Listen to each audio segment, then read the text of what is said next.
ഇന്നത്തെ വീഡിയോയിൽ ഡിസ്കസ് ചെയ്യുന്നത് മോഡ്യൂൾ 4 ഫസ്റ്റ് സെമസ്റ്റർ ബികോമിൻ്റെ മാനേജറിയൽ എക്കണോമിക്സിലെ module 4 an overview of Indian economy.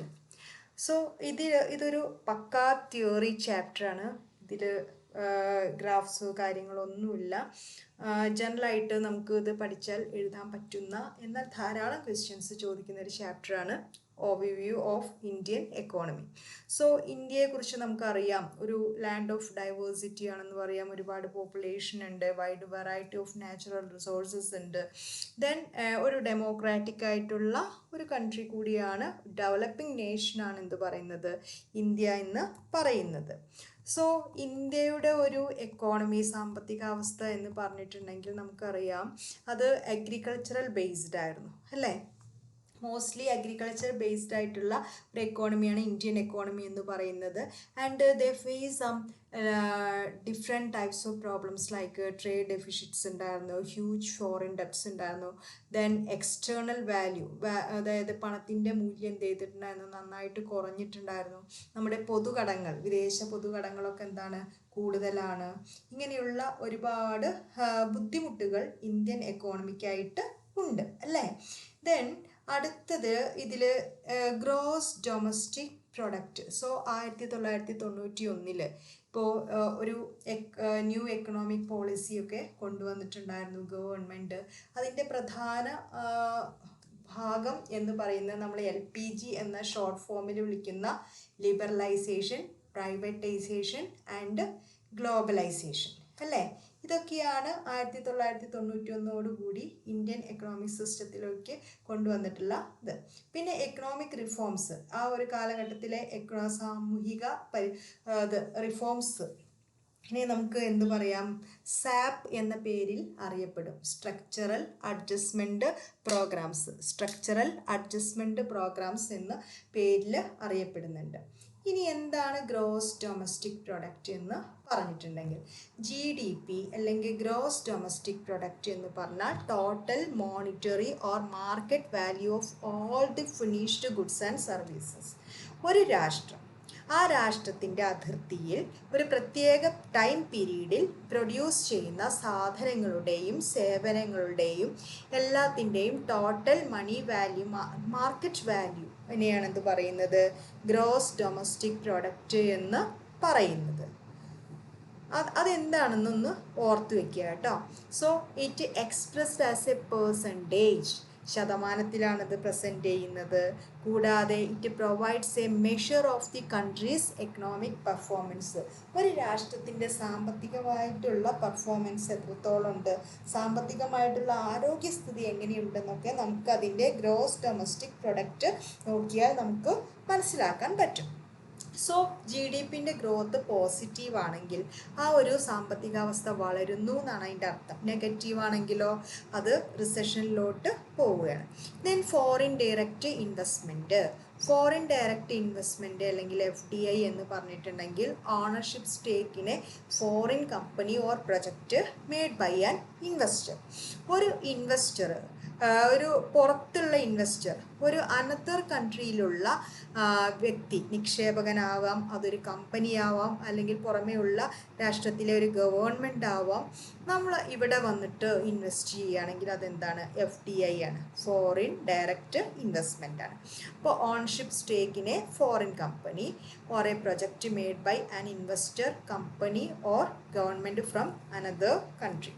2 തരത്തിലുള്ള FDI റൂട്ട്സാണ് ഇന്ത്യയിൽ പ്രധാനമായിട്ടുള്ളത്. അതിൽ ഓട്ടോമാറ്റിക് റൂട്ട്സും ഉണ്ട്, ഗവൺമെൻറ് റൂട്ട്സും ഉണ്ട്. ഓട്ടോമാറ്റിക് റൂട്ടിൻ്റെ പ്രത്യേകത എന്താണെന്ന് വെച്ചാൽ foreign investors in India to invest sectors without, അതായത് പ്രയർ അപ്രൂവൽ വേണ്ട, ഇന്ത്യൻ ഗവൺമെൻറ് അതോറിറ്റീസിൽ നിന്ന് മുൻകൂട്ടി അനുമതി തേടാതെ തന്നെ അവർക്ക് എന്ത് ചെയ്യാൻ പറ്റും, ഇവിടെ നിക്ഷേപം നടത്താൻ പറ്റുകയാണെങ്കിൽ അത് ഓട്ടോമാറ്റിക് റൂട്ട് എന്നാണ് പറയുന്നത്. അവിടെ റിസർവ് ബാങ്ക് ഓഫ് ഇന്ത്യ ഒരു ടൈം ഫ്രെയിമിൽ ഇങ്ങനെ നോട്ടിഫൈ ചെയ്തിട്ടുണ്ടാവും, അതിനനുസരിച്ചിട്ട് ആ കാര്യങ്ങളൊക്കെ ചെയ്യാൻ പറ്റും. ദെൻ ഗവൺമെൻറ് റൂട്ടിൽ എന്താണെന്ന് വെച്ചിട്ടുണ്ടെങ്കിൽ ഗവൺമെൻറ്റിൽ നിന്ന് പ്രത്യേക അനുമതി നേടിയിരിക്കണം. കൂടാതെ വിദേശകാര്യവുമായി നിക്ഷേപവുമായി ബന്ധപ്പെട്ട മിനിസ്റ്ററികളുണ്ടല്ലോ, മന്ത്രിസഭകൾ, അപ്പോൾ അതുമായിട്ട് ബന്ധപ്പെട്ട സ്ഥലത്തിൽ നിന്നുള്ള സമ്മതം കിട്ടിയിരിക്കണം. ഇതിലൂടെയൊക്കെ മാത്രം നിക്ഷേപം നടത്താൻ പറ്റുകയാണെങ്കിൽ അതിനെ നമുക്ക് എന്ത് പറയാം? ഗവൺമെൻറ് റൂട്ട് എന്ന് പറയാം. അപ്പോൾ അതിൽ നാഷണൽ സെക്യൂരിറ്റി, സ്ട്രാറ്റജിക് ഇൻട്രസ്റ്റ് ഇങ്ങനെയുള്ള കാര്യങ്ങളൊക്കെ മുൻനിർത്തിയിട്ടാണ് ഈ ഗവൺമെൻറ് റൂട്ടിലൂടെയുള്ള ഇൻവെസ്റ്റ്മെൻറ്റ് ചില പദ്ധതികളിൽ പ്രൊജക്റ്റിൽ പ്രോത്സാഹിപ്പിക്കുന്നത്.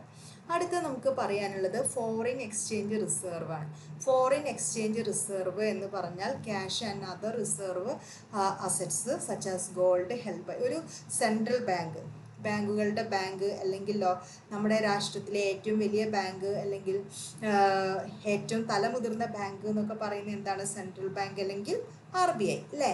അപ്പോൾ അതിൽ നമ്മൾ ക്യാഷായിട്ടും മറ്റു നിക്ഷേപങ്ങളായിട്ടും വെച്ചിട്ടുള്ള അതിനെയാണ് എന്ത് പറയുന്നത്? ഫോറിൻ എക്സ്ചേഞ്ച് റിസർവ് എന്ന് പറയുന്നത്. അപ്പോൾ cash and other reserves such as gold held by central bank or other monetary authority that are primarily available to balance of payments of the country. ഒരു കൺട്രിയുടെ രാഷ്ട്രത്തിൻ്റെ ബാലൻസ് ഓഫ് പേയ്മെൻറ്റിന് അവൈലബിൾ ആയിട്ടുള്ള അത്തരം reserve. ഇനി external ഡെപ്റ്റ് എന്ന് പറഞ്ഞിട്ടുണ്ടെങ്കിൽ എന്താണ്? ഒരു രാഷ്ട്രത്തിൻ്റെ ഡെപ്റ്റ് എന്ന് പറഞ്ഞാൽ കടത്തിൻ്റെ ഒരു ഭാഗമാണ് എക്സ്റ്റേണൽ, പുറത്തോട്ടുള്ള ആളുകൾക്ക്. അതായത് ബോറോഡ് ഫ്രം ഫോറിൻ ലെൻഡേഴ്സ്, വിദേശങ്ങളിൽ നിന്ന് കടമെടുത്തിട്ടുള്ള കൊമേഴ്ഷ്യൽ ബാങ്കുകൾ, വിദേശത്തെ ഗവൺമെൻറ്റിൽ നിന്ന്, ഇൻ്റർനാഷണൽ ഫൈനാൻഷ്യൽ ഇൻസ്റ്റിറ്റ്യൂഷനിൽ നിന്നൊക്കെ നമ്മൾ കടം എടുത്തിട്ടുള്ള പുറത്തോട്ട് കൊടുക്കാനുള്ള ഇത്തരം കടങ്ങളെ നമുക്ക് എന്ത് പറയാം? എക്സ്റ്റേണൽ ഡെപ്റ്റ് എന്ന് പറയാം. Foreign institutional investment FII, foreign institutional investment എന്ന് പറഞ്ഞിട്ടുണ്ടെങ്കിൽ എന്താണ്? An investor or investment fund investing in a country outside of the one in which it is registered or headquartered അല്ലേ? അപ്പോൾ അതിലെന്താണെന്ന് വെച്ചിട്ടുണ്ടെങ്കിൽ ഒരു FFI എന്ന് പറഞ്ഞിട്ടുണ്ടെങ്കിൽ ഒരു ഇൻവെസ്റ്റർ ആയിരിക്കാം, ഒരു ഇൻവെസ്റ്റ്മെൻറ്റ് ഫണ്ടായിരിക്കാം, മറ്റൊരു കൺട്രിയിൽ ചെന്നിട്ടാണ് എന്ത് ചെയ്യുന്നത്? അവർ വേറൊരു രാഷ്ട്രത്തിലാണ് ശരിക്കും എന്ത് ചെയ്യുന്നത്? ബിസിനസ് ചെയ്യുന്നത്, അല്ലെങ്കിൽ അവരുടെ ഹോം കൺട്രി എന്ന് പറയുന്നത്. അതല്ലാതെ വേറൊരു സ്ഥലത്ത് പോയിട്ട് ബിസിനസ് ഇൻവെസ്റ്റ് ചെയ്യാണ് ഫോറിൻ ഇൻസ്റ്റിറ്റ്യൂഷണൽ ഇൻവെസ്റ്റ്മെൻറ്റ് എന്ന് പറയുന്നത്. അപ്പോൾ in a country outside of one in which it is registered, എവിടെയാണോ ഒരു കമ്പനി രജിസ്റ്റർ ചെയ്തിരിക്കുന്നത് അതല്ലാതെ വേറൊരു കൺട്രിയിലാണെങ്കിൽ FII. Then per capita income, PCI എന്ന് പറഞ്ഞാൽ total income measures the average income earned per person in A given area. ഒരു പ്രത്യേക area, അത് സിറ്റി ആവാം, റീജിയൻ ആവാം, കൺട്രി ആവാം, അവിടെ ഒരു വ്യക്തിക്ക് ഒരു പ്രത്യേക ടൈം ഇയറിൽ, സ്പെസിഫൈഡ് ഇയറിൽ കിട്ടിയിട്ടുള്ള ഇൻകമാണ് പെർ ക്യാപിറ്റ ഇൻകം എന്ന് പറയുന്നത്. അപ്പോൾ ആ ഏരിയയിലെ total income divided by total പോപ്പുലേഷനാണ്. ദെൻ പർച്ചേസിങ് പവർ പാരിറ്റി അല്ലെങ്കിൽ PPP എന്ന് പറഞ്ഞാൽ it's a comprehensive term which focuses on the standard of living and cost of living in a particular. ഒരു രാഷ്ട്രത്തിൻ്റെ സ്റ്റാൻഡേർഡ് ഓഫ് ലിവിങ്, അതേപോലെ cost of living, ജീവിത ചെലവുകളും അതേപോലെ സ്റ്റാൻഡേർഡ് ഓഫ് ലിവിങ്ങിനെയൊക്കെ സൂചിപ്പിക്കാനാണ് പർച്ചേസിങ് പവർ പാരിറ്റി എന്ന് പറയുന്നത്. Rates of currency conversion that try to equalise the purchasing power of different countries by eliminating the differences in price level between countries. ഇപ്പോൾ ഓരോ കൺട്രീസിലെ നാണയത്തിൻ്റെ മൂല്യം അല്ലെങ്കിൽ പണത്തിൻ്റെ മൂല്യം എന്ന് പറഞ്ഞാൽ ഡിഫറെൻ്റ് ആണ്. അപ്പോൾ അല്ലേ, നമുക്ക് ഇവിടെ ഒരു 100 രൂപയ്ക്ക് കിട്ടുന്ന സാധനം അല്ലെങ്കിൽ 100 രൂപയുടെ മൂല്യമുള്ള ഒരു വസ്തു അല്ലെങ്കിൽ 100 രൂപയ്ക്ക് എന്താണോ കിട്ടുന്നത് അതേ സാധനം വേറൊരു സ്ഥലത്ത് എന്ത് ചെയ്യില്ല, 100 രൂപയ്ക്ക് കിട്ടില്ല. കാരണം പണത്തിൻ്റെ മൂല്യത്തിലുണ്ടാവുന്ന ഈ വ്യത്യാസം അല്ലേ. അപ്പോൾ അത് എത്രയാണെന്ന് നോക്കാൻ, അപ്പോൾ rates of currency conversion that try to equalise. അപ്പോൾ ഓരോ ഡിഫറെൻറ്റ് കൺട്രീസിലും എന്തുണ്ടായിരിക്കും, ഇതേപോലത്തെ ഒരു കൺവേർഷൻ റേറ്റ് കൺവേർട്ട് ചെയ്യുമ്പോൾ ഇങ്ങനെ ഉണ്ടായിരിക്കും. അത് ഈ തുല്യമാക്കുക, അതായത് ഇവിടത്തെ 100 രൂപ എന്ന് പറയുമ്പോൾ വേറൊരു കൺട്രിയിൽ എത്ര രൂപ. അപ്പോൾ അങ്ങനെ ഈ കൺട്രികൾ തമ്മിലുള്ള പ്രൈസ് ലെവലിലുള്ള ഡിഫറൻസ് എലിമിനേറ്റ് ചെയ്യുന്ന ഇതാണ് എന്ത് പറയുന്നത്, പർച്ചേസിങ് പവർ പാരിറ്റി എന്ന് പറയുന്നത്.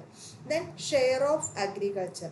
ഷെയർ ഓഫ് അഗ്രികൾച്ചർ എന്ന് പറഞ്ഞിട്ടുണ്ടെങ്കിൽ നമുക്കറിയാം ഇന്ത്യയെ സംബന്ധിച്ചിടത്തോളം ഇന്ത്യയുടെ മെയിനായിട്ടുള്ളൊരു ഇൻകം എന്ന് പറയുന്നത് പണ്ട് എന്തായിരുന്നു, അഗ്രികൾച്ചറൽ ഇൻകം ആയിരുന്നു. അത് മാത്രമേ അതിൽ പറയാനുള്ളൂ. ഇപ്പോൾ ഏതാണ്ട് GDP-യുടെ 15% കോൺട്രിബ്യൂട്ട് ചെയ്യുന്നത് അഗ്രികൾച്ചറലാണ്, അഗ്രികൾച്ചറൽ ഇൻകമാണ്. 1991 ഇത് 29%. ഏതാണ്ട് ഇന്ത്യയുടെ മൊത്തം പോപ്പുലേഷനിൽ 60% പേരും സ്റ്റിൽ എവിടെയാണ് വർക്ക് ചെയ്യുന്നത്, അഗ്രികൾച്ചറൽ സെക്ടറിലാണ് വർക്ക് ചെയ്യുന്നത്. Then labour force and employment. ഇനി വേറൊരു ഇതാണ് പറയാനുള്ളത്. ഇപ്പോൾ ഇന്ത്യയെ സംബന്ധിച്ചിടത്തോളം നോക്കുകയാണെങ്കിൽ ലേബർ മാർക്കറ്റ് എന്ന് പറഞ്ഞാൽ വലിയൊരു മാർക്കറ്റാണ് അല്ലേ. ഒരുപാട് പോപ്പുലേഷൻ കൂടുതലായതുകൊണ്ട് തന്നെ ലേബർ ഫോഴ്സിൻ്റെ എണ്ണവും എന്താണ്, ഇന്ത്യയെ സംബന്ധിച്ചിടത്തോളം കൂടുതലാണ്.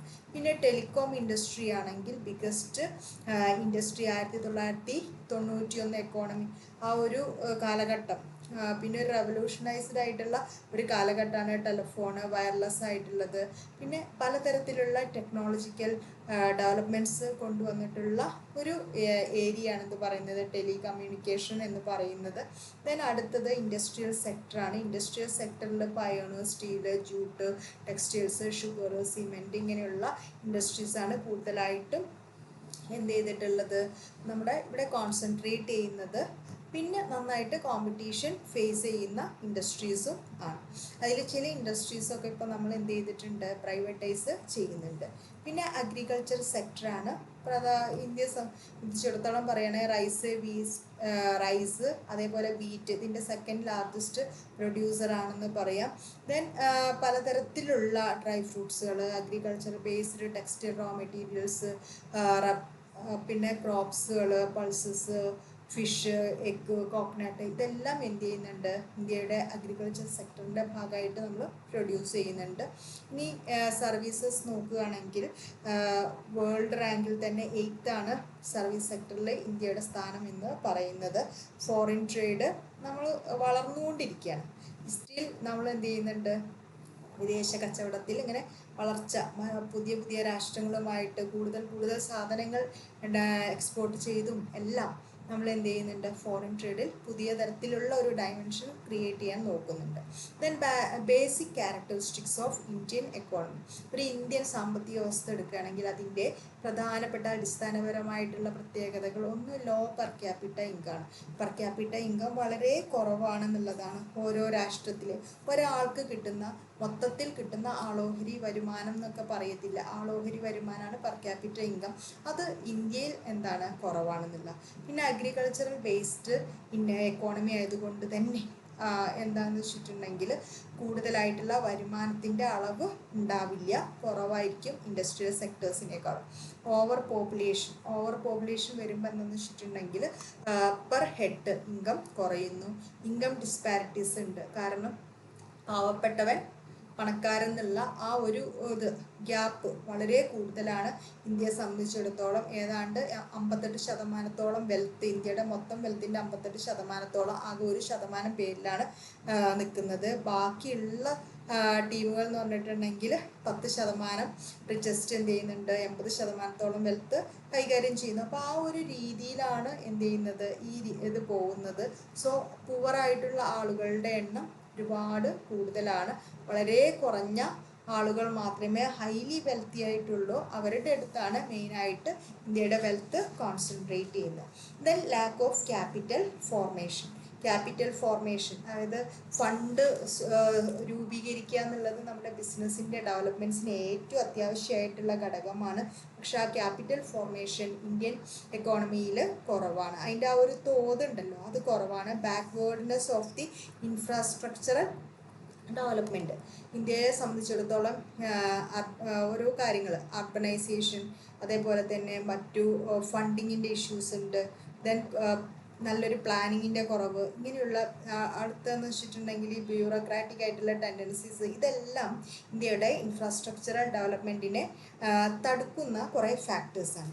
ദെൻ മാർക്കറ്റ് ഇംപെർഫെക്ഷനാണ്. ദെൻ നല്ലൊരു മാർക്കറ്റ് ഇവിടെ നമുക്ക് പറയാൻ പറ്റില്ല എന്നുള്ള. അതിൻ്റെ മൊബിലിറ്റി ഓഫ് ഫാക്ടേഴ്സ് അത് കൂടുതൽ അല്ല, വളരെ കുറഞ്ഞാണ്. ഓരോ ഫാക്ടേഴ്സും പ്രൊഡക്ഷൻ മൊബിലൈസ് ചെയ്യുന്നതിൻ്റെ അളവ് കുറവാണ്. ദെൻ ഓപ്റ്റിമം റിസോഴ്സസ്, നമുക്ക് ഓപ്റ്റിമം യൂട്ടിലൈസേഷൻ ഓഫ് റിസോഴ്സസ് എന്ന ഒരു തോതിലേക്കൊന്നും നമുക്ക് എന്ത് ചെയ്യാൻ പറ്റുന്നില്ല, എത്തപ്പെടാനും പറ്റുന്നില്ല. അപ്പോൾ ഇതൊക്കെയാണ് നമുക്കതിൽ പറയാനുള്ളത്. Then factors that led to the opening of Indian economy. Indian എക്കോണമിയിലേക്ക് നമുക്ക് ഓപ്പൺ ചെയ്യുന്ന ചില ഫാക്ടേഴ്സ്, ഒന്ന് ബാലൻസ് ഓഫ് പേയ്മെൻറ്റ് ക്രൈസിസ് ആണ്. നമുക്ക് കൊടുക്കാനുള്ള ഇതുണ്ടല്ലോ, അതാണ് ബാലൻസ് ഓഫ് പേയ്മെൻറ്റ് ക്രൈസിസ് എന്ന് പറയുന്നത്, പുറത്തോട്ട് കൊടുക്കാനുള്ളത്. സോ അതിനെ കറൻസി ക്രൈസിസ് എന്ന് പറയും. ഒരു നാഷന് എന്താണെന്ന് വെച്ചിട്ടുണ്ടെങ്കിൽ unable to pay for essential imports or service, it's external ഡെപ്റ്റ് പേയ്മെൻറ്റ്. അപ്പോൾ എക്സ്റ്റേണൽ ഡെപ്റ്റ് കൂടുന്തോറും ബാലൻസ് ഓഫ് പേയ്മെൻറ്റ് പൊസിഷൻ എന്ത് ചെയ്യും, കൂടി വരും എന്നുള്ളതാണ്. Then rise in fiscal deficit, ഗവൺമെൻറ്റിൻ്റെ ചിലവുകളൊക്കെ ഒരുപാട് കൂടുകയാണ് ചെയ്യുന്നത് അല്ലേ. വരുമാനം കുറയുകയും ചിലവ് കൂടുകയും ചെയ്യുമ്പോൾ ഫിസ്ക്കൽ ഡെഫിസിറ്റിൻ്റെ അളവ് എന്ത് ചെയ്യുന്നുണ്ട്, കൂടുന്നുണ്ട്. ദെൻ അടുത്തതെന്ന് പറഞ്ഞാൽ ഡെപ്റ്റ് ട്രാപ്പാണ്. ഡെപ്റ്റ് ട്രാപ്പ് എന്ന് പറഞ്ഞാൽ കടങ്ങൾ കൊണ്ടെന്നുള്ളതാണ്. Government borrowed fund from banks, മറ്റു ഫൈനാൻഷ്യൽ ഇൻസ്റ്റിറ്റ്യൂട്ട്. നമ്മളെപ്പോലെ തന്നെ ഗവൺമെൻറ് എന്ത് ചെയ്യുന്നുണ്ട്, ഇവിടെ നിന്നൊക്കെ കടം എടുക്കുന്നുണ്ട്. അപ്പോൾ തെറ്റായിട്ടുള്ള പലതരത്തിലുള്ള നയങ്ങളും ഗവൺമെൻറ്റിന് എന്ത് ചെയ്യാൻ പറ്റുന്നില്ല, ആ നയങ്ങൾ പിന്തുടരുന്നത് കാരണം ഈ ലോണുകളും കാര്യങ്ങളൊന്നും കൃത്യമായിട്ട് അടയ്ക്കാൻ പറ്റാതെയും വീണ്ടും ഈ നിലവിലുള്ള ലോണുകൾ അടയ്ക്കാൻ വേണ്ടിയിട്ട് വീണ്ടും പുതിയ ലോണുകളെ അപ്രോച്ച് ചെയ്യേണ്ട അവസ്ഥയും വരുന്നു. അങ്ങനെ കൂടുതൽ കടങ്ങളിലേക്ക് വരുന്ന ഒരു സാഹചര്യം ഗവൺമെൻറ്റിന് ഉണ്ടാവുന്നു എന്നുള്ളതാണ്. Then poor performance of the industrial sector. Industrial സെക്ടറിൻ്റെ ഒരു പെർഫോമൻസ് നോക്കുകയാണെങ്കിൽ, ഒന്നാമത് ഇൻഡസ്ട്രീസിൻ്റെ എണ്ണം തന്നെ കുറവാണ്. ഉള്ള ഇൻഡസ്ട്രീസ് എന്താണ്, നല്ല രീതിയിലുള്ള പെർഫോമൻസ് അല്ല കാഴ്ചവെക്കുന്നത്. Then very low foreign exchange resources, നമ്മുടെ ഫോറിൻ എക്സ്ചേഞ്ച് റിസോഴ്സസിൻ്റെ അളവ് കുറവാണ്. ദെൻ ഇറാഖ് വാർ നമ്മൾ എന്ത് ചെയ്തിട്ടുണ്ട്, പെട്രോൾ പ്രൈസസ് ഒക്കെ ഒരുപാട് കൂട്ടുകയും ഓട്ടോമാറ്റിക്കലി നമ്മുടെ ഈ പെട്രോളിയം പ്രൊഡക്ട്സുകളുടെ വില ഇതാകുമ്പോൾ പിന്നെ ബാക്കിയുള്ള എല്ലാ സാധനങ്ങളുടെയും വില എന്ത് ചെയ്യും, അതിൻ്റെ പിന്നാലെ കൂടും. ദെൻ ഇൻഫ്ലേഷൻ ട്രെൻഡ് നന്നായിട്ടുണ്ട്, പ്രൈസസ് എന്ത് ചെയ്യുന്നുണ്ട്, കണ്ടിന്യൂസ് ആയിട്ട് റൈസ് ചെയ്തുകൊണ്ടിരിക്കുകയാണ്. ഇൻഫ്ലേഷൻ വരുന്നു. അപ്പോൾ ഇൻഫ്ലേഷൻ വരുമ്പോൾ എന്ത് ചെയ്യുന്നു, മൊത്തത്തിലുള്ള എക്കണോമിക് സിറ്റുവേഷൻ അത് നെഗറ്റീവായിട്ട് അഫക്റ്റ് ചെയ്യും എന്നുള്ളതാണ്. പിന്നെ പെർ ക്യാപിറ്റ ഇൻകം കുറവാണ്, പോവേർട്ടി കൂടുതലാണ്, അൺഎംപ്ലോയ്മെൻറ്റ് ജോലി ഇല്ലായ്മയുടെ അളവ് കൂടുതലാണ്. ദെൻ ഡൊമസ്റ്റിക് ക്യാപിറ്റൽ, ഒരു രാഷ്ട്രത്തിൻ്റെ ഉള്ളിൽ കിട്ടുന്ന ക്യാപിറ്റലിൻ്റെ അളവ് അത് റേസ് ചെയ്യാനുള്ള സാധ്യതകളും കുറവാണെന്നുള്ളതാണ്. പിന്നെ കൂടാതെ കമ്മ്യൂണിസ്റ്റ് പാർട്ടീസിൻ്റെ ഒരു പതനം, ഇതും എന്തിന് കാരണമായിട്ടുണ്ട്, ഇന്ത്യയുടെ എക്കണോമിൻ്റെ ഒരു നെഗറ്റീവായിട്ടുള്ള ഡെവലപ്മെൻറ്റിന് കാരണമായിട്ടുണ്ട്. Then Indian economy under WTO regime. ഒരു WTO റെജിമിൻ്റെ ആ ഒരു എഗ്രിമെൻ്റ്, എന്താ WTO എന്ന് പറഞ്ഞാൽ വേൾഡ് ട്രേഡ് ഓർഗനൈസേഷൻ അല്ലേ, ഒരു ഗ്ലോബൽ ഇൻ്റർനാഷണൽ ഓർഗനൈസേഷനാണ്. അത് രാഷ്ട്രങ്ങൾ തമ്മിലുള്ള കച്ചവടങ്ങൾ എങ്ങനെ നടക്കണം, അതിന് ഏതെല്ലാം തരത്തിലുള്ള റൂൾസാണ് ഫോളോ ചെയ്യേണ്ടത് എന്നൊക്കെ പറയുന്ന ഒരു ഓർഗനൈസേഷനാണ് WTO ഓർഗനൈസേഷൻ എന്ന് പറയുന്നത്. അപ്പോൾ അതിൽ ഏതാണ്ട് 159ഓളം കൺട്രീസ് അതിൽ മെമ്പേഴ്സ് ആയിട്ടുണ്ട്.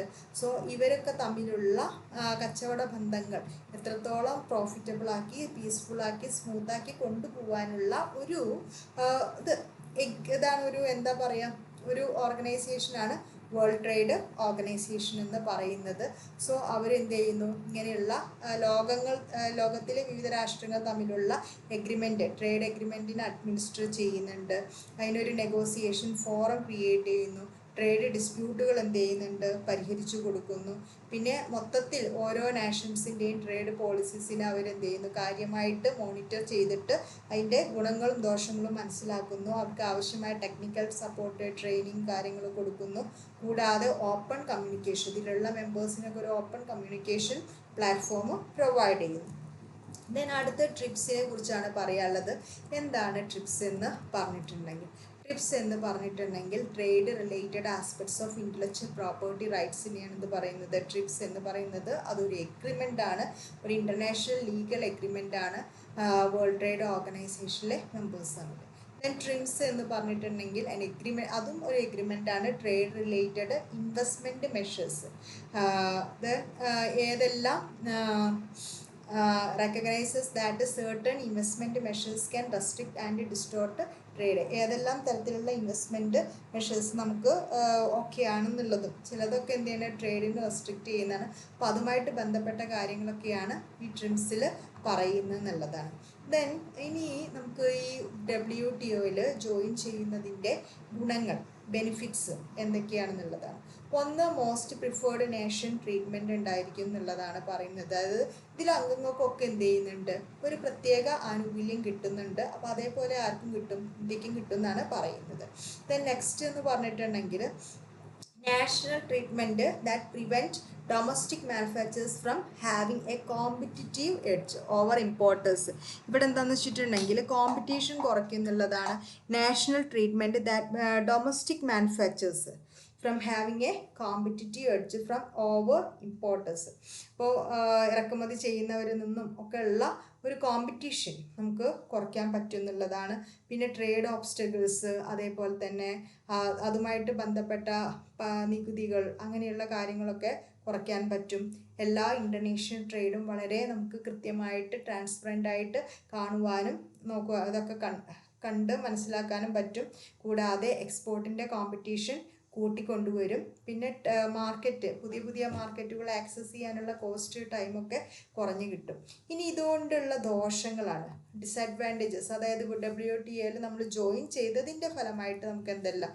ഒന്നെന്ന് പറഞ്ഞിട്ടുണ്ടെങ്കിൽ നിലവിലുള്ള ട്രിപ്പ് എഗ്രിമെൻ്റ് എന്ന് പറയുന്നത് നമ്മുടെ ഇന്ത്യയിലുള്ള 1970 ഇന്ത്യയിൽ പാസ്സാക്കിയിട്ടുള്ള ഇന്ത്യൻ പേറ്റന്റ് ആക്ടിന് എഗെയിൻസ്റ്റ് ആണ്. അപ്പോൾ രണ്ടും തമ്മിൽ മിസ്മാച്ച് ചെയ്യും. പിന്നെ കൂടാതെ പ്രൊഡക്റ്റ് പേറ്റൻറ്റുകൾ ഇൻട്രൊഡ്യൂസ് ചെയ്യുന്നതെന്ന് പറഞ്ഞിട്ടുണ്ടെങ്കിൽ അത് മിക്കവാറും കിട്ടുന്ന MNC കമ്പനികളാണ്. ഓട്ടോമാറ്റിക്കലി അങ്ങനെ പേറ്റൻറ്റ് കിട്ടിക്കഴിഞ്ഞാൽ അവരെന്ത് ചെയ്യും, അവരുടെ പ്രൊഡക്ട്സുകളുടെ പ്രൈസ് കൂട്ടും. ആ പ്രൊഡക്റ്റ് നമ്മുടെ നാട്ടിൽ വിറ്റഴിച്ച് കൂടിയ വിലയ്ക്കാണ് വിറ്റഴിക്കുന്നത് എന്നുള്ളതാണ്.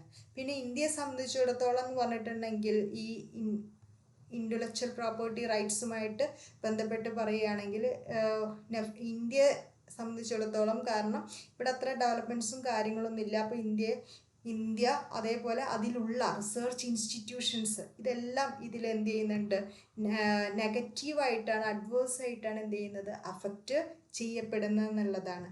ദെൻ അടുത്തെന്ന് പറഞ്ഞിട്ട് മോസ്റ്റ് ഫേവേർഡ് നേഷനുള്ള എല്ലാവർക്കും ഒരു എന്താ പറയുക, ഒരു കൂടുതൽ പ്രിഫറൻസ് കിട്ടുക എന്നുള്ളത് അത് സത്യത്തിൽ എന്ത് ചെയ്യുന്നില്ല, എല്ലാവർക്കും കിട്ടുന്നില്ല എന്നുള്ളതാണ്. ആക്ച്വലി ഇപ്പോൾ ഒരു ചൈനയുടെ സാധനങ്ങൾ വിറ്റഴിക്കാനുള്ളൊരു മാർക്കറ്റായിട്ട് ഇന്ത്യൻ മാർക്കറ്റ് മാറിക്കൊണ്ടിരിക്കുന്ന സിറ്റുവേഷനാണ് വരുന്നതെന്നുള്ളതാണ്. ദെൻ അടുത്തത് ഇന്ത്യയുടെ സർവീസ് സെക്ടർ എന്ന് പറഞ്ഞിട്ടുണ്ടെങ്കിൽ ബാക്ക്വേർഡാണ്. മറ്റുള്ള കൺട്രികൾ, ഇതിലുള്ള കുറേ നേഷൻസ് ഇല്ലേ, അതുമായിട്ട് കമ്പയർ ചെയ്ത് നോക്കുമ്പോൾ ഒരു ബാക്ക്വേർഡ് അതാണ് കാണുന്നത്. പിന്നെ unequal distribution of benefits among member കൺട്രീസിന് എല്ലാവർക്കും ഒരേപോലെ എന്തില്ല, ഗുണങ്ങൾ കിട്ടുന്നില്ല. ബെനിഫിറ്റ്സൊക്കെ പലർക്കും എന്താ ചെയ്യുന്നത്, പല രാഷ്ട്രത്തിൻ്റെയും ഗുണങ്ങളനുസരിച്ചിട്ടും അതിൻ്റെ ഒരു പ്രാധാന്യം അനുസരിച്ചിട്ടും അതിനനുസരിച്ചിട്ടുള്ള ബെനിഫിറ്റ് അവർക്ക് കിട്ടുന്നു. കൂടാതെ economic challenges for certain industries and workers, ചില ഇൻഡസ്ട്രീസിന് വർക്കേഴ്സിനൊക്കെ ഇത് കാരണം ഉള്ള ചലഞ്ചസ് ഇതാവുന്നുണ്ട്. Then major issues in Indian എക്കോണമിയിലെ മേജർ ഇഷ്യൂസ് എന്ന് പറഞ്ഞാൽ ഒന്ന് നമ്മുടെ ഇൻഫ്രാസ്ട്രക്ചർ ഫെസിലിറ്റീസ് പോരാന്നുള്ളതാണ്. ദെൻ നമ്മുടെ ബാലൻസ് ഓഫ് പേയ്മെൻറ്റ് പൊസിഷൻ ഇങ്ങനെ കുറഞ്ഞു വരികയാണ്. കാരണം കൊടുക്കാൻ നമ്മളടുത്ത് പൈസ ഇല്ല, നമ്മൾ മേടിച്ച കടം തന്നെ കൊടുക്കാനില്ലാത്തൊരു സാഹചര്യത്തിലൊക്കെയാണ് വരുന്നത്. കാരണം ഇമ്പോർട്ട് കൂടുകയും എക്സ്പോർട്ട് കുറയുകയും ഒക്കെ ചെയ്യുന്നത് കാരണം. പിന്നെ അതേപോലെ കൂടുതലായിട്ട് നമ്മൾ കടങ്ങൾ വാങ്ങി വയ്ക്കുന്നു. ഇങ്ങനെയുള്ള സാഹചര്യങ്ങളൊക്കെ കൊണ്ട് നമ്മുടെ ബാലൻസ് ഓഫ് പേയ്മെൻറ്റ് പൊസിഷൻ കുറഞ്ഞു, ഒരു അഡ്വേഴ്സ് എഫക്റ്റിലോട്ടാണ് വരുന്നത്. ദെൻ നമ്മുടെ പ്രൈവറ്റ് ഡെറ്റ് അല്ലേ, വ്യക്തികളുടെ ഓരോ വ്യക്തികൾക്കുമുള്ള പൊതുകടങ്ങൾ കൂടുന്ന പോലെ തന്നെ വ്യക്തിപരമായിട്ടുള്ള ഈ കടങ്ങളുടെ അളവും എന്ത് ചെയ്യുന്നുണ്ട്, കൂടുന്നുണ്ട് എന്നുള്ളതാണ്. കൂടുതലായിട്ട് നമുക്ക് എല്ലാ സ്ഥലത്തും ഇപ്പം നമുക്കറിയാം ഈ ക്രെഡിറ്റ് ഫെസിലിറ്റീസ് അവൈലബിൾ ആണ്, ഇൻട്രസ്റ്റ് റേറ്റ് കുറവാണ്, ലോ ഇൻട്രസ്റ്റ് ആണ്, 0% ആണ്. അപ്പോൾ എല്ലാവരും കടം വാങ്ങാൻ പ്രോത്സാഹിപ്പിക്കുക എന്നുള്ളതാണ്.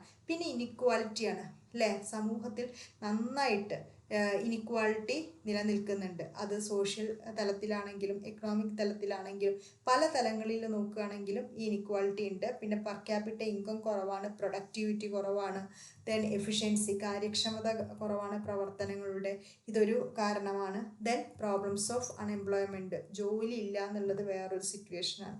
ജോലിക്ക് താല്പര്യമുണ്ട് പക്ഷെ തരാനില്ല, കൃത്യമായിട്ടുള്ള ജോലി ഇല്ല എന്നുള്ളതും എന്താണ് ഇവിടെ ഇഷ്യൂസ് ക്രിയേറ്റ് ചെയ്യുന്നുള്ളതാണ്. എക്കണോമിക് സെക്ടറിൻ്റെ ഡെവലപ്മെൻറ്റിനെ അത് നെഗറ്റീവായിട്ട് അഫക്റ്റ് ചെയ്യും, എക്കണോമിക് ഗ്രോത്തിന് അഫക്റ്റ് ചെയ്യുന്നുണ്ട്. കൂടാതെ നമ്മുടെ രാഷ്ട്രത്തിൻ്റെ ഉള്ളിലുള്ള കുഞ്ഞു കുഞ്ഞു ഇൻഡസ്ട്രീസൊക്കെ എന്ത് ചെയ്യും, അതിൻ്റെ പെർഫോമൻസിനൊക്കെ ഇത് നെഗറ്റീവായിട്ട് ബാധിക്കുന്നുള്ളതാണ്. ദെൻ പോപ്പുലേഷൻ പ്രഷറാണ് അല്ലേ, നല്ല കൂടുതൽ ഹൈ ഡെൻസിറ്റിയാണ് പല സ്ഥലങ്ങളിലും പോപ്പുലേഷൻ. സോ അതുകൊണ്ട് തന്നെ ആളുകൾ ഒരുപാട് തിങ്ങിപ്പാർക്കുന്നു. അപ്പോൾ ഫുഡ്, വാട്ടർ, ഹൗസിങ് ഇങ്ങനെയുള്ള കാര്യങ്ങളിലൊക്കെ എന്ത് വരും, ക്രൈസിസ് വരും എന്നുള്ളതാണ്. Then lack of heavy industries, heavy ഇൻഡസ്ട്രീസിൻ്റെ അളവ്, എണ്ണം നമ്മുടെ നാട്ടിൽ എന്താണ്, കുറവാണെന്നുള്ളതാണ്. പാരലൽ എക്കോണമി എന്ന് പറഞ്ഞാൽ രണ്ട് തരത്തിലുള്ള സാമ്പത്തിക അവസ്ഥയാണ് നമ്മുടെ നാട്ടിൽ നിലനിൽക്കുന്നത്. അതിൽ ഒരു സമ്പദ് വ്യവസ്ഥ എന്ന് പറഞ്ഞാൽ നമുക്ക് ലീഗലായിട്ട് രജിസ്റ്റർ ചെയ്തിട്ടുള്ള ടാക്സ് ഒക്കെ അടയ്ക്കുന്ന ഒരു സിസ്റ്റം ഉണ്ട്, അത് ഒറിജിനലായിട്ട് കാണുന്നത്. അതിൻ്റെ പിന്നാലെ തന്നെ ടാക്സ് ഒന്നും കൊടുക്കാതെ എന്നാൽ ധാരാളം പണം ഒഴുകുന്ന ഒരു ബ്ലാക്ക് മണി മാർക്കറ്റ് ഉണ്ട്. ആ മാർക്കറ്റിനെയാണ് എന്ത് പറയുന്നത്, പാരലൽ എക്കോണമി എന്ന് പറയുന്നത്. അടുത്തത് പറയാനുള്ളത് ഇൻഫ്ലേഷനാണ്. മൊത്തത്തിൽ പ്രൈസ് ഇൻക്രീസ് ചെയ്യുന്ന ഒരു ട്രെൻഡാണ് എന്ത് പറയുന്നത്, ഇൻഫ്ലേഷൻ എന്ന് പറയുന്നത് അല്ലേ. അപ്പോൾ സാധനങ്ങളുടെ ഒക്കെ വില കൂടുന്നു, കോസ്റ്റ് ഓഫ് ലിവിങ് കൂടുന്നു. അതൊരു ഇന്ത്യയുടെ എക്കോണമിയുടെ പ്രത്യേകതയാണ്. Then unequal distribution of the income and wealth, മൊത്തത്തിൽ ഉള്ള ഇൻകവും വെൽത്തും എന്ത് ചെയ്തിട്ടില്ല, തുല്യമായ രീതികളിലല്ല ആളുകളിലേക്ക് എന്ത് ചെയ്തിട്ടുള്ളത്, ഡിസ്ട്രിബ്യൂട്ട് ചെയ്തിട്ടുള്ളത്. ആദ്യം നമ്മൾ പറഞ്ഞു കഴിഞ്ഞ പോയിൻ്റാണ്, വളരെ കുറഞ്ഞ ആളുകളിലാണ് മൊത്തത്തിലുള്ള വരുമാനത്തിൻ്റെ വലിയൊരു പങ്ക് കേന്ദ്രീകരിച്ചിരിക്കുന്നത്. ഇത്രയൊക്കെയാണ് ഇന്ത്യൻ എക്കോണമിയുടെ പ്രത്യേകത. ഇനി പറയാനുള്ളത് ഇൻഫ്ലേഷനെ കുറിച്ചാണ്. ഇൻഫ്ലേഷൻ നമ്മൾ പറഞ്ഞു, rate of increase in prices over a give, ഒരു സാധനത്തിൻ്റെ പ്രൈസ് അല്ലെങ്കിൽ ഒരു മൊത്തത്തിൽ സാധനങ്ങളുടെ വിലയൊക്കെ കുത്തനെ ഇങ്ങനെ കൂടി വരിക ഒരു പ്രത്യേക ടൈം പീരീഡ് നമ്മൾ എടുക്കുകയാണെങ്കിൽ. അപ്പോൾ അങ്ങനെ ആകുമ്പോൾ നമുക്ക് വില കൂടുമ്പോൾ ഓട്ടോമാറ്റിക്കലി ആ സാധനം മേടിക്കാൻ വേണ്ടിയിട്ട് നമ്മൾ കൂടുതലായിട്ട് ക്യാഷ് ചിലവഴിക്കുന്നു. അതിൻ്റെ ഫലമായിട്ട് നമ്മുടെ കോസ്റ്റ് ഓഫ് ലിവിങ് എന്ത് ചെയ്യും, ജീവിത ചെലവുകൾ കൂടും അല്ലേ. അപ്പോൾ അങ്ങനെയുള്ള സിറ്റുവേഷനാണ് ഇൻഫ്ലേഷൻ എന്ന് പറയുന്നത്. ദെൻ നമുക്ക് പറയാനുള്ളത് ക്ലാസിഫിക്കേഷൻ ഓഫ് ഇൻഫ്ലേഷൻ ആണ്. അത് on the basis of production and supply. അതിൽ പ്രൊഡക്ഷൻ ഇൻഫ്ലേഷൻ ഉണ്ട്, കമ്മോഡിറ്റി ഇൻഫ്ലേഷൻ ഉണ്ട്, പ്രോഫിറ്റ് ഉണ്ട്, കോസ്റ്റ് പുൾ ഇൻഫ്ലേഷൻ ഉണ്ട്.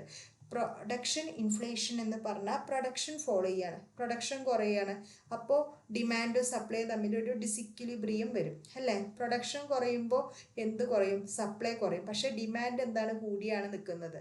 സപ്ലൈ കുറഞ്ഞ് നിൽക്കുകയും ഡിമാൻഡ് കൂടിയിരിക്കുകയും ചെയ്യുമ്പോൾ എന്താ ഉണ്ടാവുക, വീണ്ടും പ്രൈസ് കൂടും അല്ലേ. അങ്ങനൊരു സിറ്റുവേഷൻ. കമ്മോഡിറ്റി ഇൻഫ്ലേഷൻ എന്ന് പറഞ്ഞിട്ടുണ്ടെങ്കിൽ പ്രൊഡക്ഷനിലൊന്നും ചേഞ്ച് ഇല്ല, പക്ഷേ പ്രൈസ് കൂടുന്നു. കാരണം എന്തുകൊണ്ട്, ഡിമാൻഡ്, ഒരു പ്രൊഡക്ട്സിൻ്റെ ഡിമാൻഡ് ഇൻക്രീസ് ചെയ്യുന്നതുകൊണ്ട് മാത്രം.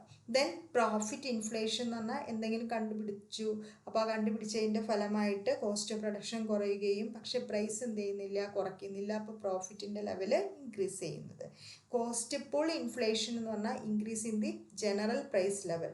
കോസ്റ്റ് ഓഫ് പ്രൊഡക്ഷൻ ഉള്ള ഒരു ചേഞ്ചസ് കാരണം ജനറൽ പ്രൈസ് ലെവൽ ചേഞ്ച് ചെയ്തിട്ട് വരുന്ന ഇൻഫ്ലേഷനെയാണ് കോസ്റ്റ് പുൾ ഇൻഫ്ലേഷൻ എന്ന് പറയുന്നത്. On the basis of speed of inflation, speed of ഇൻഫ്ലേഷന് ബേസ് ചെയ്ത് നോക്കുകയാണെങ്കിൽ ക്രീപ്പിംഗ് ഉണ്ട്, വാക്കിംഗ് ഉണ്ട്, റണ്ണിങ് ഇൻഫ്ലേഷൻ ഉണ്ട്, ഹൈപ്പർ ഇൻഫ്ലേഷൻ ഓർ ഗാലപ്പിംഗ് ഉണ്ട്. ക്രീപ്പിംഗ് എന്ന് പറഞ്ഞാൽ മെല്ലെ മെല്ലെ പ്രൈസ് കൂടുന്നത് നമ്മൾ അറിയില്ല, ആ രീതിയിൽ പോവുകയാണെങ്കിൽ ക്രീപ്പിംഗ് ആണ് 2%. വാക്കിംഗ് എന്ന് പറഞ്ഞാൽ കുറച്ചും കൂടി ഫാസ്റ്റർ ആയിരിക്കും കേട്ടോ, ഏതാണ്ട് 5% സ്പീഡിലൊക്കെ പോവുകയാണെങ്കിൽ. റണ്ണിങ് എന്ന് പറഞ്ഞാൽ 10% സ്പീഡിൽ പോവുകയാണെങ്കിൽ. അപ്പോൾ ക്രീപ്പിങ്ങിനേക്കാളും സ്പീഡ് കൂടും, വാക്കിങ്ങിനേക്കാളും സ്പീഡ് കൂടിയിട്ടാണ് ഏത് പോകുന്നത്, റണ്ണിങ് ഇൻഫ്ലേഷൻ. ഹൈപ്പർ ഇൻഫ്ലേഷൻ എന്ന് പറഞ്ഞാൽ എന്താണ്, നല്ല ഇൻഫ്ലേഷൻ, ഇടയ്ക്കിടയ്ക്ക് പ്രൈസ് ചേഞ്ച് ചെയ്തുകൊണ്ടിരിക്കുക എന്ന് പറയില്ലേ, ആ രീതിയിൽ ഇൻഫ്ലേഷൻ വരികയാണെങ്കിൽ ഹൈപ്പർ ഇൻഫ്ലേഷൻ ഓർ ഗാലപ്പിംഗ് എന്ന് പറയാം. സോ നെക്സ്റ്റ് നമുക്ക് പറയാനുള്ളത് causes of inflation in India. ഇനി ഇന്ത്യയിൽ ഇൻഫ്ലേഷൻ്റെ കാരണങ്ങൾ എന്താ? ഒന്ന്, നമ്മുടെ പൊതു ചെലവുകൾ, ഗവൺമെൻറ്റിൻ്റെ ചെലവ് വർദ്ധിച്ചിരിക്കുന്നത് എന്തിലേക്ക് കാരണമാകും, ഇൻഫ്ലേഷന് കാരണമാകും. Then increase in private expenditure കൂടുന്നു, സ്വകാര്യ ചെലവുകൾ കൂടുന്നു. ദെൻ അടുത്തത് എക്സ്പോർട്ട് കൂടുമ്പോൾ ഇവിടെ സാധനങ്ങളുടെ കമ്മോഡിറ്റിക്ക് ഷോർട്ടേജ് വരുന്നു. അപ്പോൾ ഇവിടെ എന്ത് ചെയ്യും, ഷോർട്ട് വരുന്നു, പക്ഷെ ഡിമാൻഡ് ഉണ്ട്, കാരണം ഇവിടെ ഓവർ പോപ്പുലേഷൻ അല്ലേ, ഡിമാൻഡ് ഉണ്ട്, ഷോർട്ടേജ് വരുന്നു, സപ്ലൈ കുറവാണെങ്കിൽ പ്രൈസ് കൂടും. ദെൻ ടാക്സ് കൂടുകയാണ് അല്ലേ, ടാക്സ് കൂടുമ്പോൾ കൂടുതൽ അഡീഷണൽ ആയിട്ട് നമ്മൾ എന്ത് ചെയ്യണം, ഈ ടാക്സ് അടയ്ക്കാനുള്ള ഫണ്ടും കൂടി കണ്ടെത്തേണ്ടി വരും. ഗവൺമെൻറ് അല്ലേ കൂടുതലായിട്ട് ടാക്സുകൾ വർദ്ധിപ്പിക്കുകയാണെങ്കിൽ, അപ്പോൾ അതിനനുസരിച്ച് നമ്മൾ പുതിയ ഫണ്ട് കണ്ടെത്താൻ വേണ്ടിയിട്ട് പുതിയ പുതിയ മാർഗ്ഗങ്ങൾ തേടുമ്പോൾ ഓട്ടോമാറ്റിക്കലി പ്രൈസ് ലെവൽ അവിടെയും കൂടുന്നുള്ളതാണ്. പിന്നെ വേജസ്, സാലറി, പെൻഷൻ ഇതൊക്കെ കൂടുന്നു. സോ നമ്മുടെ പർച്ചേസിങ് പവർ കൂടുന്നു, സാധനങ്ങൾക്ക് കൂടുതൽ ഡിമാൻഡ് ഉണ്ടാകുന്നു, സാധനങ്ങൾക്ക് ഡിമാൻഡ് കൂടുമ്പോൾ പ്രൈസ് കൂടും. ദെൻ ഫാക്ടേഴ്സ് ഓഫ് പ്രൊഡക്ഷൻ അല്ലേ, ഫാക്ടേഴ്സ് ഓഫ് പ്രൊഡക്ഷൻ്റെ ഷോർട്ടേജ് കാരണം പ്രൊഡക്ഷൻ കുറയും. പ്രൊഡക്ഷൻ കുറയുമ്പോൾ കോസ്റ്റ് ഓഫ് പ്രൊഡക്ഷൻ എന്ത് ചെയ്യും, കൂടും അല്ലേ, പെർ യൂണിറ്റ് വെച്ചിട്ട് നോക്കിയാൽ മതി. അപ്പോൾ സപ്ലൈ എന്ത് ചെയ്യും, കുറയും. സപ്ലൈ കുറയുമ്പോൾ ഓട്ടോമാറ്റിക്കലി പക്ഷേ പ്രൈസ് എന്ത് ചെയ്യും, ഇൻക്രീസ് ചെയ്യാൻ നോക്കും. കോസ്റ്റ് ഓഫ് പ്രൊഡക്ഷൻ കൂടിയത് കാരണം പ്രൈസ് കൂടാനുള്ള സാധ്യതയുണ്ട്. ദെൻ ഹോർഡിങ് ബൈ ട്രേഡേഴ്സ്, ചില കച്ചവടക്കാരെന്ത് ചെയ്യുമെന്ന് വെച്ചിട്ടുണ്ടെങ്കിൽ സാധനങ്ങൾ പൂഴ്ത്തി വെച്ചിട്ടും ഇവിടെ ദൗർലഭ്യം ഉണ്ട് എന്നൊക്കെ വരുത്തി തീർത്ത് പ്രൈസ് കൂട്ടും എന്നുള്ളതാണ്. പിന്നെ എക്സ്ചേഞ്ച് റേറ്റ് ഫ്ലക്ച്വേഷൻ, നമുക്കറിയാം രണ്ട് രാഷ്ട്രങ്ങൾ തമ്മിൽ മണി വാല്യൂ നോക്കുകയാണെങ്കിൽ വളരെ ഹ്യൂജ് ഡിഫറൻസ് ഒക്കെയാണ്. ഇപ്പോൾ ഇന്ത്യ US ഒക്കെ നോക്കിയാൽ മതി അല്ലേ. അപ്പോൾ അങ്ങനെയുള്ള ഫ്ലക്ച്വേഷനും എന്തിന് കാരണമാകുന്നു, ഇൻഫ്ലേഷന് കാരണമാകുന്നു. Deficit financing leads to slow growth in country. പിന്നെ അടുത്തതെന്ന് പറഞ്ഞിട്ടുണ്ടെങ്കിൽ എന്താണ്, slow growth of industrial production. Industrial പ്രൊഡക്ഷൻ്റെ ഗ്രോത്ത് കുറവായത് കാരണം മണി സപ്ലൈ കൂടി, മാർക്കറ്റിൽ ഒരുപാട് പണം അവൈലബിൾ ആവണം, ഓട്ടോമാറ്റിക്കലി ആളുകൾ സാധനങ്ങൾ വാങ്ങി നിറച്ച് ഇൻഫ്ലേഷനിലോട്ട് വരും. പിന്നെ പോപ്പുലേഷൻ ഇൻക്രീസ് ഉള്ളത് കൊണ്ട് ഇൻഫ്ലേഷൻ വരും. പിന്നെ black money and parallel economy already നമ്മൾ പറഞ്ഞിട്ടുള്ളതാണ്. Then measures to control inflation. Inflation control ചെയ്യാൻ രണ്ട് തരം മെഷേഴ്സാണ് എടുക്കാറുള്ളത്. മോണിറ്ററി മെഷേഴ്സും എടുക്കാറുണ്ട്, ഫിസിക്കൽ മെഷേഴ്സും എടുക്കാറുണ്ട്. മോണിറ്ററി മെഷേഴ്സ് എന്ന് പറഞ്ഞാൽ ഒന്ന് നമ്മൾ ബാങ്ക് റേറ്റ് കൂട്ടുക. ബാങ്ക് റേറ്റ് കൂട്ടി നോക്കിയാൽ, ബാങ്ക് റേറ്റ് കൂട്ടുക എന്ന് പറഞ്ഞാൽ ബാങ്കിൻ്റെ പലിശ നിരക്ക് കൂട്ടി.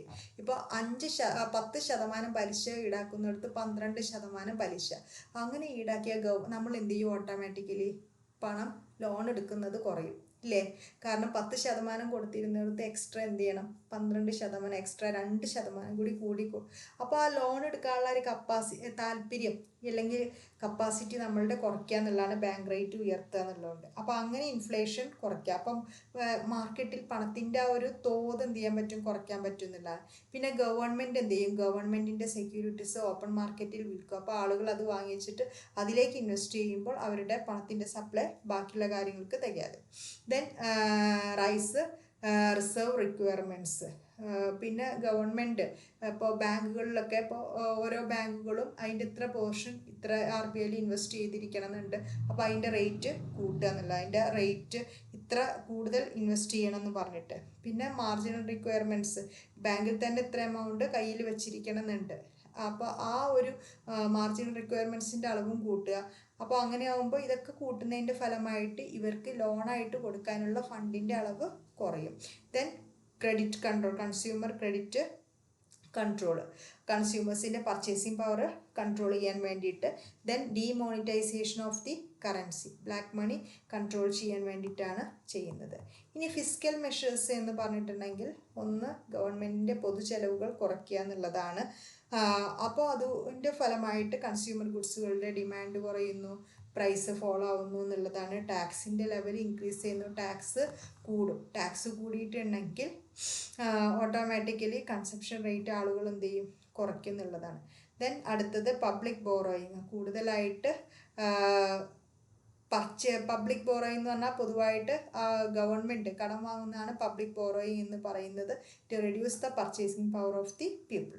Then overvaluation of the domestic currency, നമ്മുടെ കറൻസീൻ്റെ മൂല്യം കൂട്ടി ഇതാക്കുക എന്നുള്ളതാണ് ഓവർ വാല്യുവേഷൻ എന്ന് പറയുന്നത്. ദെൻ സേവിങ്സ് ആളുകളെ കൊണ്ട് പ്രോത്സാഹിപ്പിക്കുക.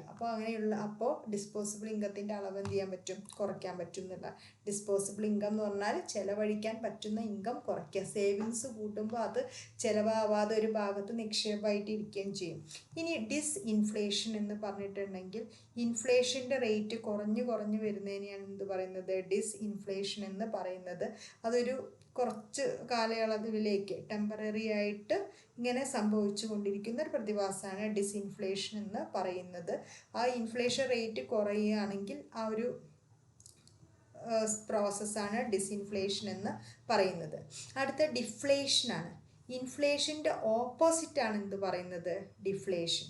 അപ്പോൾ ഇത് തമ്മിൽ മാറിപ്പോവരുത്. ഡിഫ്ലേഷൻ എന്ന് പറഞ്ഞാൽ പ്രൈസസ് ഫോളോ ചെയ്യുന്ന സിറ്റുവേഷനാണ് ഡിഫ്ലേഷൻ എന്ന് പറയുന്നത്.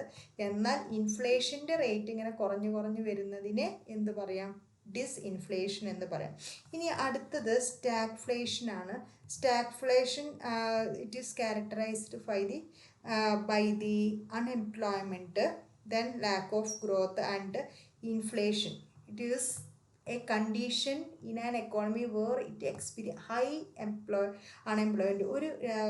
ഒരു സമ്പദ് വ്യവസ്ഥയിൽ കൂടുതലായിട്ട് തൊഴിലില്ലായ്മ, ഗ്രോത്ത് ഇല്ലായ്മ, അല്ലെങ്കിൽ ഭയങ്കര ഇൻഫ്ലേഷൻ, ഇതിൻ്റെയൊക്കെ ഫലമായിട്ട് മൊത്തത്തിലെല്ലാം സ്തംഭിച്ച് നിൽക്കുന്ന ഒരു അവസ്ഥ ഉണ്ടല്ലോ, അതിനെയാണ് എന്ത് പറയുന്നത്, സ്റ്റാഗ്ഫ്ലേഷൻ എന്ന് പറയുന്നത്. ഇത് ഈ ചാപ്റ്ററിൻ്റെ ഈ മൊഡ്യൂളിൻ്റെ ഒരു ഹാഫ് പോർഷനാണ്. അടുത്ത പോർഷൻ നെക്സ്റ്റ് വീഡിയോയിൽ ഇടുന്നതായിരിക്കും. അപ്പം ഓക്കെ.